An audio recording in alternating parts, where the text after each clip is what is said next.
দুপুরে খাওয়ার পরে ঘুমানো সুন্নত কেন এবং কি কি উপকার হয় এটা জানলে আপনি অবাক হয়ে যাবেন।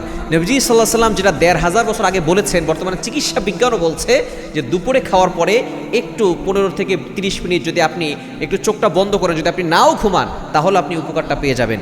হযরত আনাস রাদিয়াল্লাহু তাআলা থেকে বর্ণিত সহিহুল জামির ভিতরে হাদিসটি এসেছে, নবীজি সাল্লাল্লাহু আলাইহি সাল্লাম বলেছেন তোমরা দুপুরে খাওয়ার পর একটু কাইলুলা করবে, এটা সুন্নাহ, এবং তোমরা বিশেষ করে এই সময় যদি একটু বিশ্রাম করবে, কেননা এই সময় দুপুরে শয়তান বিশ্রাম করে না। এজন্য আমরা অনেকেই দেখা যাচ্ছে যে ঘুম থেকে উঠে ১১টার সময় দুপুরে আর বিশ্রাম নেওয়ার প্রয়োজন হয় না। আপনি যখন ঘুম থেকে তাহাজ্জুদের সময় উঠবেন তখন অটোমেটিক আপনার দুপুরে শরীরটা ক্লান্ত হয়ে যাবে, এবং এই সময় একটু বিশ্রাম নিলে কি কি উপকার হবে? ১ নম্বর হচ্ছে আপনার শরীরের ক্লান্তি দূর হবে, চিকিৎসা বিজ্ঞান বলছে আপনার শরীরের ক্লান্তি দূর হবে।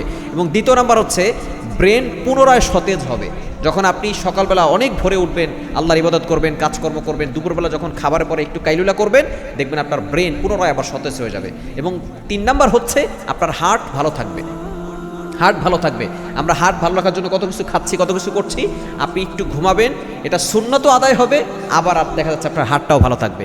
এবং ৪ নম্বর আপনার মানসিক দুশ্চিন্তা কমাবে, মানসিক চাপ কমিয়ে দিবে, উচ্চ রক্তচাপ এটা কমিয়ে দিবে, এবং আপনার দৃষ্টিশক্তি ভালো রাখবে, আপনার স্মৃতিশক্তি ভালো রাখবে। কত উপকার হচ্ছে নবী সাল্লামের একটা সুন্নত পালন করলে। মনে রাখবেন নবীজি সাল্লাল্লাহু আলাইহি সাল্লাম যে সুন্নাহ আমাদেরকে জানিয়ে দিয়েছেন ১৫০০ বছর আগে, বর্তমান চিকিৎসা বিজ্ঞানের নিয়ে গবেষণা করে দেখেছে মুসলমানরা এই কাজ করার দ্বারাই সুস্থ থাকতে পারে, নবীর সুন্নতও পালন করতে পারে, এবং সুন্নত পালন করলে তারা নবীর সাথে জান্নাতেও থাকতে পারবে। এই জন্য অবশ্যই আমরা দুপুরে খাওয়ার পরে কিছু সময়ের জন্য ১৫ থেকে ২০ মিনিট ৩০ মিনিট যতটুকু পারি, যদি নাও ঘুমাই আমরা একটু কাইলুলা করব, এটা সুন্নাত আদায় হবে এবং আপনার উপকারও হবে।